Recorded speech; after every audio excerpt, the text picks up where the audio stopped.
عزاداری کی ابتدا کے حوالے سے گفتگو ہو رہی ہے۔ ابتدا سے لے کے آج تک جو عزاداری ہوتی ہے، اکثر اوقات ایسا ہوتا ہے کہ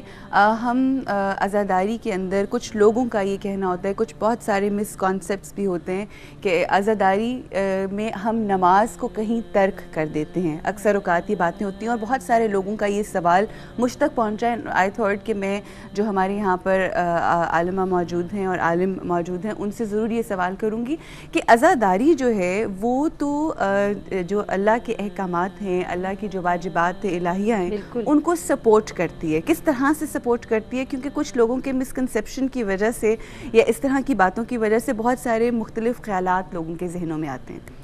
جی بالکل، آپ کی بات بالکل درست ہے کہ لوگوں کا کانسیپٹ یہ ہے کہ جہاں پہ مجالس ہو رہی ہوتی ہیں وہاں پہ نماز کا خیال نہیں رکھا جاتا، نماز کا دھیان نہیں رکھا جاتا، یا لوگ نماز کو چھوڑ کے عزاداری کی طرف راغب ہو رہے ہوتے ہیں۔ دیکھیے یہ تضاد تو اس وقت ہوتا ہے جب دو اپوزٹ راستے ہوں، ٹھیک، نماز اور عزاداری، یا نماز اور ذکر حسین اگر میں کر لوں، کیونکہ عزاداری تو ذکر حسین اور ذکر رسول کا نام ہے، تو یہ دونوں ایک ہی چیز کے دو نام ہیں، ٹھیک، کیونکہ اب آپ یہ دیکھیے کہ مولا حسین کی ذات،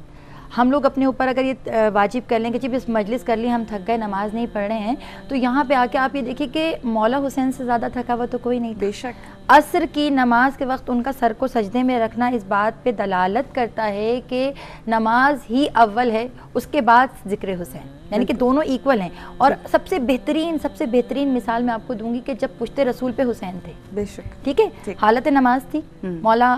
جو ہے وہ پشت نبی مبارک پہ تھے، پوری جو مساجد تھی وہ بھری ہوئی تھیں کھچا کھچ صحابیوں سے، اور تمام صحابیوں نے دیکھا، یا تو دیکھیے دونوں میں سے ایک کام ہونا چاہیے تھا، یا تو رسول جو ہیں وہ حسین کو اتار کے سائڈ پہ رکھتے کہ بیٹا میں نماز پڑھ رہا ہوں، ٹھیک ہے، تو اس سے ظاہر ہو جاتا کہ نماز کی افضلیت ہے،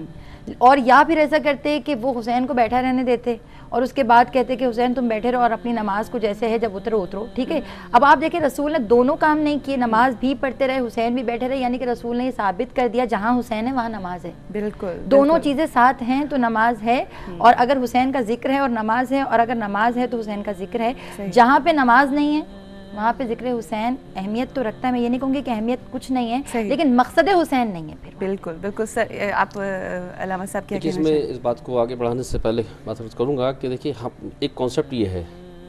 کہ آج کسی سے پوچھا جائے، جس میں عرض کر رہا تھا کہ ہم کہتے ہیں ہم عزادار ہیں، جی، کسی مومن سے پوچھا جائے کہ عزادار کی ڈیفینیشن آپ بتانے لگے، میں عزادار ہوں، جی بالکل،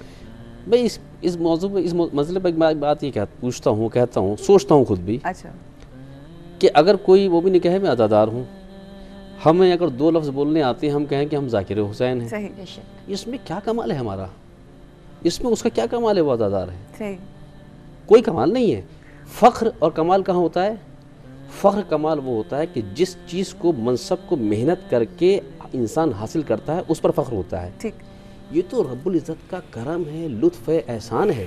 کہ اس نے مجھے ایک ایسے گھرانے، میری خلقت کو پسند کر لیا جو عزادار گھرانہ تھا، میں عزادار ہو گیا،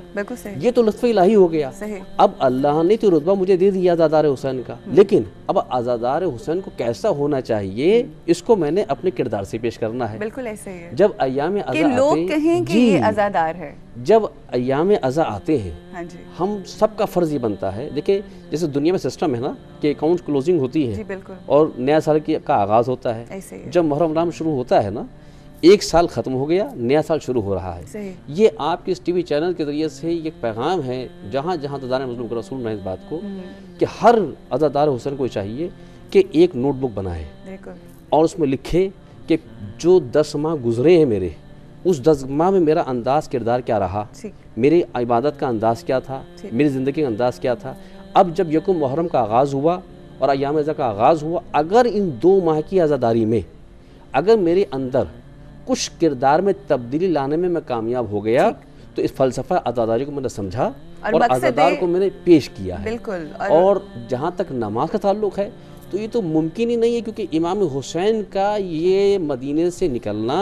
یزید کے خلاف آواز بلند کرنا، قیام کرنا یزید کے خلاف، یہ سب کچھ ہے ہی اس نماز کی بقا کے لیے، ورنہ امام حسین جیسی ہستی اپنے عزیز ترین اصحاب جس میں سعید جیسی ہستی شامل ہیں کہ سعید اپنے سینے پر تیروں کو برداشت کر رہے ہیں اور امام حسین نماز پڑھ رہے ہیں، کہ جان بتا رہے تھے کہ نماز کتنی قیمتی شے ہے، کتنی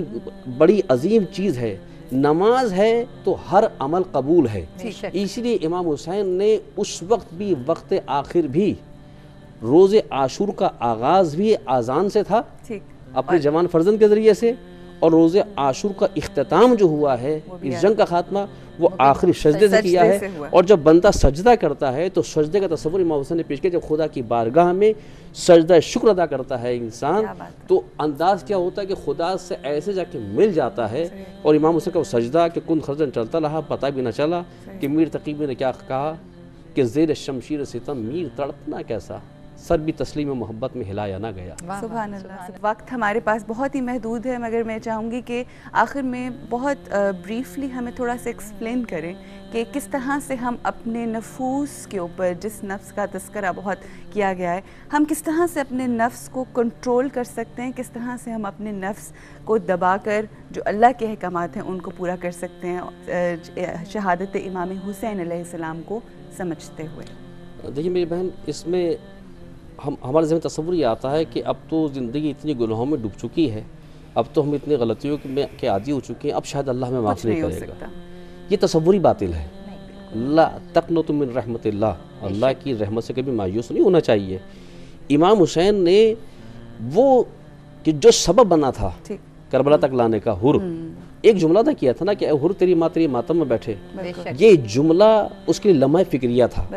وہ سوچتا رہا, اور جو اس نے کہا تھا میں کیا کروں کہ آپ کی ماں کا نام عرب میں کسی کی ماں کی نسبت سے پکارنا ایک بڑی اس کے لیے بڑی بات سمجھی جاتا تھا کہ میں کیا کروں کہ نہ ہی نام لے سکتا. جب وہ کربلا میں پہنچا ہے اور جب اس کو پتہ چلا ہے تو بار بار سوچتا رہا یہ کس کا فرزند ہے, یہ کس کا بیٹا ہے. وہیں سے وہ کردار میں تبدیلی آئی کہ یہ نبی کا نواسا جناب فاطمہ کا بیٹا, یہ میرے سبب آج اس کے بچے اللہ تش کی سطح بلند کر رہے ہیں. ایک لمحے میں, ایک لمحہ ہوتا ہے جو آپ کی ذہن کو بدل دیتا ہے. اس کے کردار کو جو تبدیل کیا, اور وہ تبدیل اس نے توبہ کی خدا کی بارگاہ میں, اور توبہ کرنے کے بعد سر کو اپنے جھکا دیا بارگاہ امامت میں کہ میرے مولا مجھ سے بڑی غلطی ہوئی. توبہ, زندگی بھر انسان گناہوں میں مبتلا رہے. بس آخری مختصر بات کے بعد کو ختم کر رہا ہوں میں کہ دیکھیے کہا یہ گیا ہے کہ رسول خدا کی یہ حدیث ہے کہ کوئی انسان اگر زندگی بھر گناہوں میں ڈوبا ہوا ہو, اگر مرنے سے 1 سال پہلے توبہ کر لے خدا ساری زندگی گناہوں کو معاف کر دیتا ہے. کہا کہ نہیں 1 سال بہت ہے, اگر 1 ماہ قبلی مرنے سے پہلے توبہ کر لے خدا سب کچھ معاف کر دیتا ہے. کہا نہیں 1 ماہ بھی بہت ہے, اگر مرنے سے 1 گھنٹہ پہلے بھی اگر توبہ کر لے تو پروردگار عالم سارے گناہوں کو معاف کر دیتا ہے. اور امام کی حدیث ہے, امام نے کہا کہ ان اللہ اشد فرحن بتوبۃ عبدہ, کہ پروردگار عالم بہت زیادہ خوش ہوتا ہے اس بندے سے جو توبہ کے ذریعے سے اس کی بارگاہ میں رجوع کر لیتا ہے. بے شک. اور اس کی جو توبہ کی جو اگزامپل ہے وہ کربلا میں ہمیں جناب حر علیہ السلام جو کہ ہو گئے اپنے عمل کی وجہ سے, اس ریئلائزیشن کی وجہ سے, اس توبہ کی وجہ سے جو انہوں نے کی, اور اس کے بعد ہر چیز ان کی بدل گئی. اور توبہ سے پہلے بہت ضروری ہے کہ ہم ریئلائز کریں کہ ہمیں کہاں کہاں بدلنا ہے اور کیا کیا تبدیلیاں ہم لوگوں میں آنی ہیں.